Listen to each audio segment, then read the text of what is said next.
Hi my student, welcome back to my online course pada subjek psikologi kepribadian di pertemuan ketiga. Pada pertemuan ini kita akan membahas tentang tipologi berdasarkan nilai kebudayaan dari Edward Sprenger. Edward Sprenger ini adalah guru besar ilmu filsafat dan ilmu pendidikan di Universitas Leipzig, Berlin, Tübingen. Karya utama yang mempersoalkan kepribadian itu dalam judul Bentuk Kehidupan, Psikologi Humaniora, dan Etika Kepribadian. Pokok-pokok teori Sprenger itu dilandasi ada beberapa pokok-pokok gitu ya. Yang pertama adalah kita harus memahami dua macam roh. Yang pertama adalah roh subjektif dan roh objektif. Roh subjektif ini adalah roh individual, roh yang terdapat pada manusia masing-masing, di mana roh ini memiliki struktur yang bertujuan. Nah, tujuannya yaitu untuk mencapai atau menjelmakan nilai-nilai tertentu dapat dipahami dengan memahami sistem nilai. Nah, struktur yang lebih tinggi dari roh subjektif ini adalah nilai-nilai yang ada dalam roh objektif. Contoh dari roh subjektif ini misalnya nilai tentang menghargai perbedaan, itu kan ya. Kemudian empati misalnya. Nah, ini merupakan roh subjektif. Sedangkan sistem nilai-nilai atau roh objektif itu adalah contohnya adalah toleransi. Di mana di dalam toleransi itu harus ada menghargai perbedaan, ada empati dan lain sebagainya. Nah, di sini roh objektif atau roh supraindividual atau kebudayaan ini adalah roh seluruh umat manusia. Jadi merupakan sistem nilai yang disepakati oleh hampir seluruh manusia yang ada di dunia ini. Nah, ini merupakan kebudayaan berkembang selama berabad-abad bersama manusia dan individual. Tadi ya, manusia-manusia individual. Nah, jadi bisa disimpulkan roh subjektif itu adalah roh yang berisi nilai-nilai aja, value-value, sedangkan roh objektif adalah sistem dari value itu sendiri yang disepakati oleh kebanyakan manusia yang ada di bumi ini. Nah, bisa jadi roh subjektif antara satu kebudayaan dan kebudayaan yang lainnya itu berbeda. Kemudian yang kedua, kita juga harus memahami hubungan antara roh subjektif dan roh objektif tadi. Nah, roh subjektif dan roh objektif ini berhubungan secara timbal balik ya. Jadi saling mempengaruhi ya antara keduanya. Nah, roh objektif yang mengandung nilai-nilai yang terdapat pada masing-masing individu ini dibentuk dan dipupuk dengan acuan roh objektif.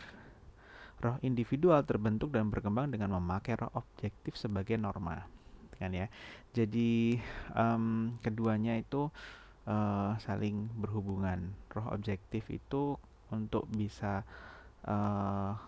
munculnya roh subjektif itu terkadang dipandu oleh roh objektif yang sudah disepakati oleh banyak orang ya dari kebudayaan lain misalnya. Kemudian roh objektif itu juga dibentuk oleh roh individu yang berkembang kan ya, dan disepakati bersama akhirnya. Ingat contoh saya tadi antara respect atau menghargai perbedaan dan toleransi tadi ya. Nah, roh objektif atau kebudayaan ini mengandung unsur yang mendapat pengakuan umum sebagai hal yang bernilai, berkedudukan tinggi, dan tentunya di atas roh individual itu tadi. Yang ketiga adalah lapangan-lapangan hidup. Nah, kebudayaan oleh Sprenger ini dipandang sebagai sistem nilai-nilai karena kebudayaan itu tidak lain adalah nilai-nilai budaya yang tersusun diatur menurut struktur tertentu ya. Nah, kebudayaan sebagai lapangan hidup ini dikelompokkan menjadi 6. Misalnya lapangan pengetahuan, bukan misalnya. Yang pertama adalah lapangan pengetahuan, lapangan ekonomi, lapangan kesenian, lapangan keagamaan, lapangan masyarakat, dan lapangan politik. Nah, pembagian-pembagian ini itu berdasarkan nilai-nilai kebudayaan tadi ya, atau sistem-sistem nilai yang sudah tersusun atau sudah membudaya lah, kira-kira seperti itu.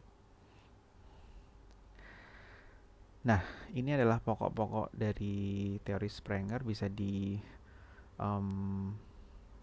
seperti ini ya. Jadi di sini ada nilai kebudayaan yang dominan, kemudian di sini ada tipenya, dan di sini adalah tingkah laku dasarnya. Untuk untuk nilai kebudayaan yang dominan ilmu pengetahuan ini bisa disebut sebagai manusia teori, tingkah laku dasarnya berpikir. Kemudian kalau yang dominan untuk ekonomi berarti manusia ekonomi tipenya, kemudian tingkah laku dasarnya itu bekerja. Dan kesenian tipenya manusia estetis, tingkah laku dasarnya itu menikmati keindahan. Kemudian nilai budaya yang dominan itu agama, tipe manusianya adalah manusia agama, dan tingkah laku dasarnya adalah memuja. Kemudian ada nilai kebudayaan yang dominan untuk kemasyarakatan, tipenya adalah manusia sosial, tingkah laku dasarnya berbakti atau berkorban. Dan yang keenam adalah nilai kebudayaan yang dominan adalah politik, tipenya adalah manusia kuasa, tingkah laku dasarnya ingin berkuasa dan memerintah. Nah, kita akan menuju ke karakteristik dari setiap tipe manusia ini tadi ya. Nah, kemudian sebelum masuk ke tipe-tipe manusia tadi, ada pencanderaan tipe-tipe ya. Individu itu adalah corak sikap hidupnya ditentukan oleh nilai kebudayaan mana yang dominan. Menurut Sprenger ya ini ya, tentunya, yaitu nilai kebudayaan yang mana dipandang sebagai nilai tertinggi, nilai yang paling berharga. Nah, kemudian individu memandang segala sesuatu nilai kebudayaan yang lain dari kacamata nilai yang dihargai paling tinggi atau kacamata nilai yang dominan. Ya, jadi bisa jadi di situ terdapat berbagai macam kebudayaan, tapi mana yang paling dominan itu adalah yang akan diacu oleh manusia itu sendiri. Yang pertama adalah manusia teori. Nah, ini karakteristiknya, dia itu adalah seorang intelektualis sejati, manusia ilmu. Cita-cita utamanya adalah mencapai kebenaran. Ya, jadi seeking for the truth gitu ya. Kemudian tujuan yang dikejar adalah pengetahuan yang objektif. Sedangkan segi lain seperti moral, keindahan itu urusan belakangan. Nah, kemudian ahli pikir yang logis, memiliki pengertian yang jelas serta membenci segala bentuk kekaburan atau ketidakjelasan. Dalam kehidupan sehari-hari adalah pencinta kebenaran dan orangnya itu konsekuen. Jika guru besar termasuk tipe ini atau profesor ya, maka akan memandang bahwa pekerjaan memberi kuliah atau ngajar itu akan menghambat kemajuan studi dan penelitian, karena memang pada dasarnya manusia teori itu adalah manusia yang penuh dengan rasa ingin tahu dan ingin selalu menambah keilmuan dan wawasannya. Atau jika seorang ayah termasuk tipe ini, maka akan menganggap bahwa senda gurau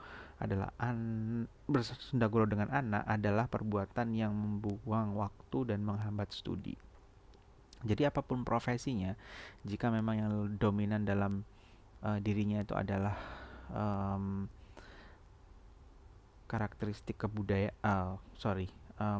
ini tadi, yang dominan adalah ilmu pengetahuan, maka karakteristiknya ini seperti manusia teori tadi ya.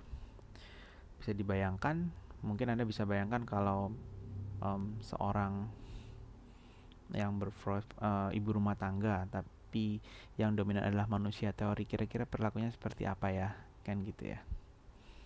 Nah, kemudian sikap terhadap nilai-nilai lain terpengaruh oleh nilai-nilai teori. Di antaranya adalah ini masih terkait dengan manusia teori ya, yaitu kurang mengindahkan kesenangan hidup, kurang menghargai kekayaan akan harta benda, melainkan kekayaan akan pengetahuan yang benar. Jadi nggak peduli misalnya punya uang, mereka akan habiskan hanya untuk membeli buku, kemudian berlangganan misalnya jurnal-jurnal gitu kan ya. Jadi mereka lebih mementingkan hal tersebut daripada kesenangan-kesenangan yang lain. Jadi kesenangan yang mereka inginkan itu adalah dengan menambah pengetahuan. Kemudian meninjau masalah keagamaan itu secara rasional ya, padahal agama itu tidak semuanya harus dirasionalkan. Nah, kemudian perhatian pada masyarakat tidak besar, seringkali bersikap masa bodoh ya dengan lingkungan sosialnya, dalam bergaul memilih orang-orang yang sepaham, karena orang-orang yang tidak paham akan menghabiskan waktunya. Nah, kemudian pergaulan harus berguna untuk kemajuan studi atau kemajuan penelitiannya dia. Kemudian dalam politik, tidak ingin berkuasa, tidak giat, tapi mengkritik atau melakukan polemik secara teoritis. Jadi lebih pada kritikus ya, untuk menyoroti atau menilai atau mengomentari kondisi-kondisi politik. Bisa Anda temui para narasumber-narasumber di acara-acara debat di televisi itu, banyak yang bisa menggambarkan bahwa kritikus-kritikus atau ahli-ahli tersebut itu adalah manusia teori. Yang kedua adalah manusia ekonomi. Di sini saya saya jelaskan dulu karakteristiknya saja. Yang pertama adalah selalu kaya akan gagasan praktis. Jadi ini kebalikan dari manusia teori ya. Kalau manusia teori itu lebih menguasai secara konseptual, tapi kalau manusia ekonomi ini lebih praktikal, lebih how to-nya, bagaimana caranya gitu kan ya. Jadi dia punya ide-ide gagasan yang praktis itu tadi. Kurang memperhatikan bentuk tindakan, tapi lebih pada hasil bagi diri sendiri. Jadi nggak terlalu peduli dengan proses, tapi lebih pada hasil gitu ya. Kemudian menilai segala sesuatu dari kegunaan atau nilai ekonomisnya. Nah, jadi ini segala sesuatu dinilai ekonomisnya. Beli barang ataupun berteman ya, bahkan mencari kolega pun itu harus yang memberikan profit bagi dia atau keuntungan. Hidup dan kepentingan sendiri yang paling penting ya. Orang lain dianggap menarik bila masih berguna. Jadi dia mungkin peduli dengan orang lain tuh karena orang lain itu bisa memberikan profit ke dia. Kalau enggak ya enggak terlalu peduli dia. Kemudian penilaian terhadap seseorang itu berdasarkan kemampuan kerja dan prestasinya. Nah, bukan hal-hal yang lain yang dinilai. Nah, ini kan misalnya seperti Ahok itu kan ya, itu ketika memimpin dia seperti menerapkan karakter seorang CEO ya, seorang CEO perusahaan kan ya. Jadi biasanya birokrat-birokrat itu tidak bekerja seperti itu, pola kerjanya dirubah dengan penilaian-penilaian berdasarkan kinerja. Nah, kemudian sikap jiwa yang praktis memungkinkan dapat mencapai banyak hal dalam hidup. Kemudian mengajar kekayaan, karena dengan kekayaan akan mencapai apa yang diinginkan. Nah, ini saya memberikan contoh Richard Branson. Kalian bisa baca di Google gitu kan tentang biografinya Richard Branson ini. Jadi ini ada salah satu quote-nya, if somebody offer you an amazing opportunity but you are not sure can do it, say yes, ya katakan aja iya, dan learn how to do it later.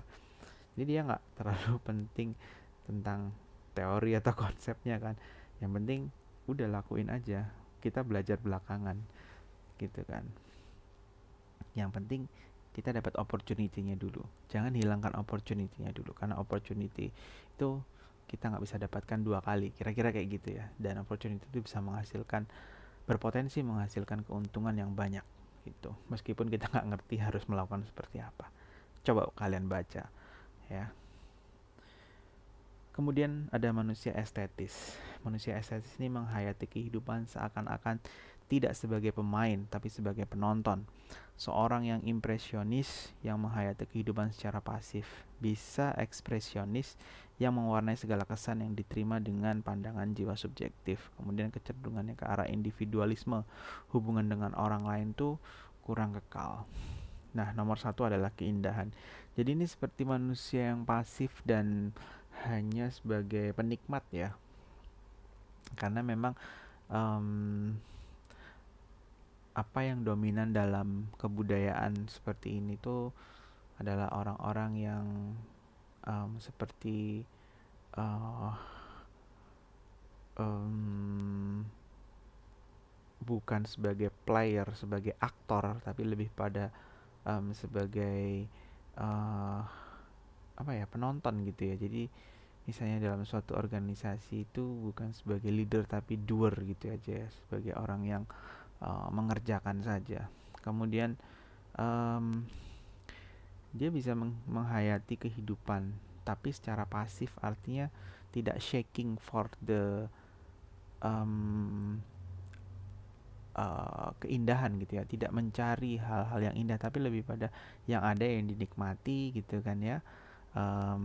Tapi dia tidak ingin mencari-cari gitu kan ya. Jadi memang sifat dasarnya itu adalah pasif. Nah, saya belum bisa memberikan satu tokoh gitu kan ya yang mungkin dikenal secara masif. Tapi kalau misalnya Anda um, melihat apa namanya, atau cek di Google misalnya tokoh yang seniman gitu kan ya. Nah, itu mungkin kalian bisa baca riwayatnya apakah memang sesuai dengan manusia estetis ini. Namun menurut studi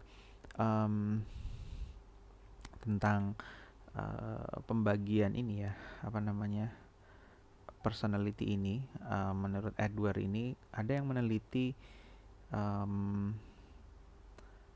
dengan menggunakan subjek ya. Jadi 6 tipe ini tadi itu diteskan kepada mahasiswa dengan berbagai macam jurusan. Nah, hasilnya itu yang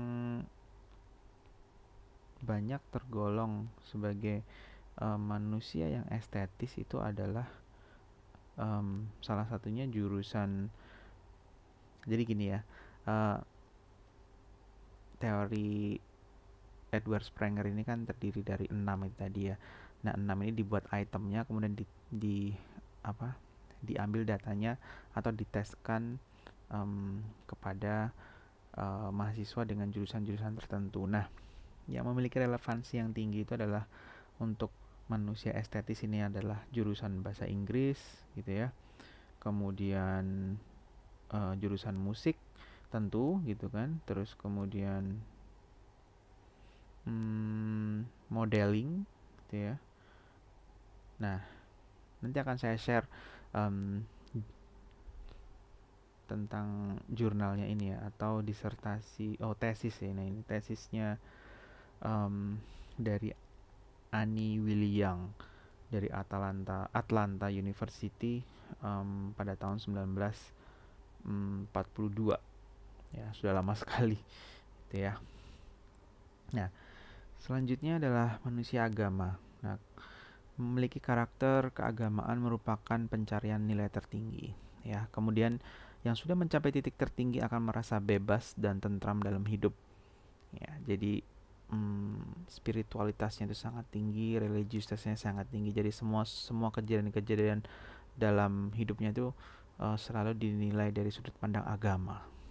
Segala sesuatu diukur dari segi artinya bagi kehidupan rohani kepribadian. Jadi misalnya setelah mendapatkan rezeki itu dikaitkan dengan mendapatkan uang ya, maksud saya langsung dikaitkan dengan langsung dikaitkan dengan religiusitas itu tadi, hanya bahwa ini adalah pemberian dari Tuhan dan segala macam. Akan berbeda dengan manusia ekonomi, karena kalau dapat duit itu adalah usaha saya, itu adalah upaya dari saya. Nah, kayak gitu ya. Kemudian ingin mencapai keselarasan antara pengalaman batin dengan arti bagaimana hidup ini. Artinya orang-orang seperti ini tidak selalu mencari duniawinya gitu kan ya, tapi lebih mencari kehidupan yang untuk bisa menenangkan batinnya gitu ya. Jadi memang mereka mencari keseimbangan ya dalam hidup dengan mengisi kejiwaannya itu dengan religiusitas itu tadi.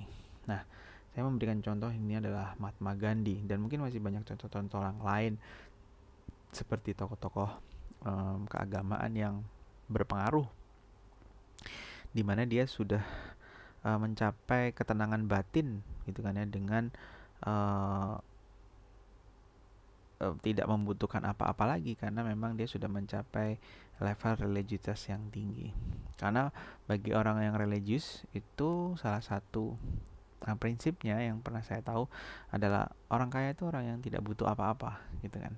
Kalau Anda masih butuh sesuatu untuk dibeli meskipun Anda punya triliunan uang, jutaan triliun, tapi kalau Anda masih butuh untuk membeli apapun yang Anda mau, berarti kan Anda masih tidak kaya gitu kan ya, karena Anda masih butuh gitu kan. Nah, itu adalah metafora ya sebenarnya. Nah, kemudian yang selanjutnya adalah manusia sosial. Nah, manusia sosial ini sifat utamanya adalah kebutuhan yang besar pada hubungan antar manusia, butuh hidup di antara manusia lain, ingin mengabdi pada kepentingan umum. Nilai yang paling tinggi adalah cinta sama manusia, baik yang tertuju pada individu maupun kelompok manusia. Ya, di sini saya mencontohkan Nelson Mandela karena dia berjuang untuk melawan melawan itu ya, politik apartheid. Apartheid itu adalah membedakan antara orang kulit hitam dan kulit putih, atau politik perbudakan yang ada di Afrika Selatan. Jadi dia ingin membebaskan politik itu gitu kan ya, atau membubarkan lah, karena dia merasa manusia itu equal ya. Kemudian manusia itu tidak dilahirkan berbeda, intinya manusia itu adalah sama, meskipun dari berbagai macam latar belakang yang berbeda-beda gitu ya. Jadi tidak sepatutnya meskipun Anda terlahir kaya itu Anda berhak melakukan apa saja yang Anda mau terhadap orang yang tidak kaya, kira-kira seperti itu. Nah, di sini ceritanya kan politik apartheid ini kan menurut Mandela itu kan dibuat agar bisa memecah belah gitu kan ya. Kalau di Indonesia dulu Belanda juga menggunakan politik adu domba gitu kan, mengadu domba antar kerajaan untuk bisa memecah belah, dan ketika sudah terpecah belah itu lebih mudah dikuasai gitu kan ya, diadu antara satu kerajaan dan kerajaan lain gitu ya, dibuat permusuhan antar mereka. Nah, itu kan adalah suatu gerakan politik sebenarnya, dan itu sangat tidak manusiawi. Nah, orang-orang yang dengan tipe manusia sosial ini sebenarnya mereka ingin mengabdi untuk for humanity gitu ya, untuk kemanusiaan.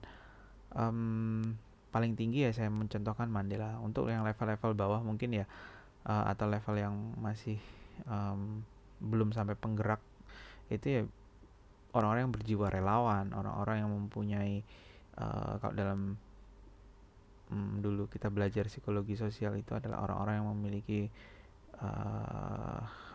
prososial dan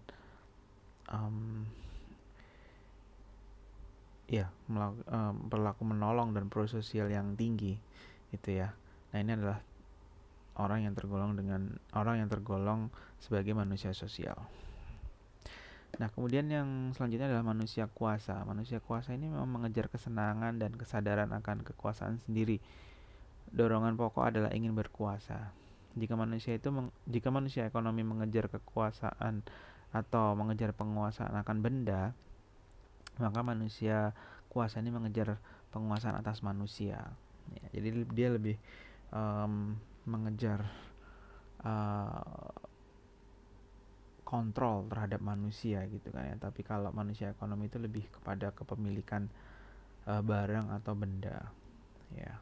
Jadi misalnya dia mengakuisisi suatu perusahaan, mengakuisisi suatu daerah tanah gitu misalnya, atau bangunan ya, untuk berinvestasi di situ. Nah, itu adalah ciri dari manusia ekonomis. Dan manusia politik lebih pada penguasaan terhadap manusia. Jadi ini lebih ke dalam rangka, kalau dikaitkan dengan bernegara itu ya seperti manusia politik itu tadi ya. Artinya Anda kalau ingin menguasai manusia ya terjunlah di dunia politik. Kira-kira seperti itu. Tapi ini bisa menjadi berkaitan ya. Seringkali memang pengusaha yang awalnya manusia ekonomi itu bisa juga akhirnya beralih ke manusia politik ya. Tapi tetap sih dasar kepribadiannya atau dasar kebudayaan yang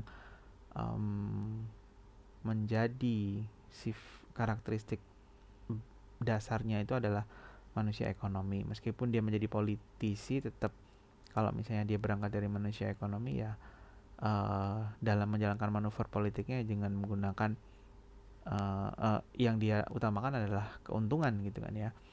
Jadi dia masuk ke politik supaya perusahaannya itu bisa dimudahkan dengan pembuatan undang-undang, kira-kira seperti itu. Tapi kalau dia memang pada dasarnya adalah kebudayaan yang dominan adalah menguasai orang atau politik ya, jadi dia tidak ada hasrat untuk membuat suatu kebijakan politik untuk usaha gitu kan, tapi lebih pada memang menguasai manusia itu sendiri. Saya ini mencontohkan Trump dengan ya, mungkin kalau kurang tepat juga bisa Anda koreksi gitu ya. Trump ini memang berangkat dari pengusaha, tapi dia akhirnya menjadi politisi ya, tapi dia pengusaha yang sudah sangat high level gitu ya, sudah sangat top of the top. Jadi saya kira dengan menjadi presiden dia tidak berusaha untuk mengamankan usaha-usahanya ya secara harfiah, mungkin seperti itu ya, tapi dia lebih pada menancapkan kuasanya itu di dunia, kira-kira seperti itu. Tapi mungkin Anda bisa berdebat tentang ini ya, atau mungkin Anda mengusulkan tokoh lain juga boleh gitu. Diferensiasi tipe-tipe. Diferensiasi tipe-tipe pada masing tipe ditemukan berbagai variasi lagi yang didasarkan komponen paling menentukan dalam tipe tersebut. Misalnya, manusia teori diberikan menjadi 3 variasi. Yang pertama adalah manusia teori empiris, manusia teori sebagai rasionalis, dan manusia teori sebagai kritis. Jadi ini kalau diiris-iris lagi menjadi irisan-irisan yang lebih rinci gitu ya. Manusia teori itu memang pada dasarnya adalah manusia yang berpikir gitu ya, tapi bisa dibedakan menjadi manusia teori yang empiris, jadi lebih berpikir terkait dengan suatu studi, suatu riset gitu ya. Kemudian manusia teori yang rasionalis aja gitu ya, yang hanya mengedepankan logika dalam kehidupan sehari-hari. Jadi kalau nggak masuk logika dia nggak akan percaya gitu. Atau yang wasting time terkait dengan suatu isu atau fenomena. Misalnya dia ngelihat ada heboh fenomena terkait dengan hal-hal makhluk astral misalnya gitu. Ya, itu kan menurut mereka nggak rasional. Jadi ya itu adalah suatu hal yang wasting time untuk dipikirkan. Kira-kira kayak gitu ya. Kemudian manusia teori yang kritis ini ya, dia lebih pada fokusnya untuk mengkritik ya, mengevaluasi suatu kebijakan atau suatu keputusan atau apapun lah, semuanya dikritik ya, mulai dari level yang paling rendah sampai yang paling tinggi. Kemudian ada kombinasi tipe. Dari ke-6 tipe tersebut ada dalam teori namun tidak dijumpai dalam kehidupan praktis. Dalam kehidupan praktis yang biasa dijumpai justru kombinasi dari tipe-tipe itu. Jadi memang tidak ada yang pure dominan, tapi ada irisan-irisan ya dalam setiap manusia itu. Ya, ada sometimes kaitannya antara manusia teori dengan religi gitu ya. Itu juga bisa terjadi di dalam kehidupan sehari-hari. Namun teorinya Edward itu memang secara rigid gitu ya, membagi-bagi itu tadi. Nah, tipe teori dan tipe keagamaan. Nah, ini misalnya kan tipe teori dan tipe ekonomi, ataupun kombinasi lebih dari 2 tipe itu bisa sangat dimungkinkan. Namun, apa yang bisa kita pelajari? Arti teori Sprenger ini, teori ini banyak pengaruhnya ya, tidak terbatas pada lapangan psikologi kepribadian saja, tetapi meluas pada lapangan psikologi lain, misalnya psikologi pemuda, psikologi pendidikan. Kemudian teori tipologi Sprenger ini disusun secara deduktif, tidak ada data empiris. Jadi ini memang berawal dari sebuah apa namanya, riset deduktif kan, pola pikir dari umum ke khusus ya, dari hal yang sifatnya itu general kemudian baru dipilah-pilah secara rinci gitu kan hasilnya, melalui mungkin dengan wawancara dan sebagainya gitu. Namun tidak ditemukan data yang empiris, tapi ada bukunya gitu kan ya, dia mengemukakan suatu pendapat. Ini bukan hal yang mengherankan sebenarnya. Nanti akan ada satu teori kepribadian tuh yang tidak memiliki daftar pustaka, tapi teorinya masih dipakai sampai sekarang ya. Ketika Anda sudah menginjakkan di apa namanya, mempelajari nanti ya di pertemuan keberapa saya lupa, mempelajari tentang humanistik, itu ada satu tokoh yang mengungkapkan teorinya tapi tanpa referensi sama sekali. Jadi dia memang pure dari gagasan dia sendiri. Luar biasa kan ya. Nah, kemudian konsep kepribadian yang disampaikan Sprenger ini sukar dikenakan pada kepribadian manusia dalam kehidupan praktis yang mempunyai dasar dinamis. Ya memang mungkin pada waktu itu di zaman-zaman tahun 1940-an gitu ya, itu masih sangat relevan karena memang teori kepribadian juga sangat minim, kemudian manusia juga masih lebih simpel daripada sekarang. Sekarang manusia lebih complicated dan lebih kompleks gitu ya. Harus ada satu teori yang baru lagi untuk bisa menaungi atau memahami suatu kepribadian manusia. Nah, kemudian Lebensformen ini lebih mengatakan tentang bagaimana individu itu adanya daripada tentang apa yang dikerjakan atau apa yang dapat dikerjakan oleh individu itu. Ya, itu yang bisa kita pelajari dari teori Sprenger. Oke, sekian untuk penjelasan dari tipologi Sprenger. Selamat belajar dan jangan lupa membaca beberapa artikel yang terkait dengan Sprenger yang akan saya share di Google Classroom.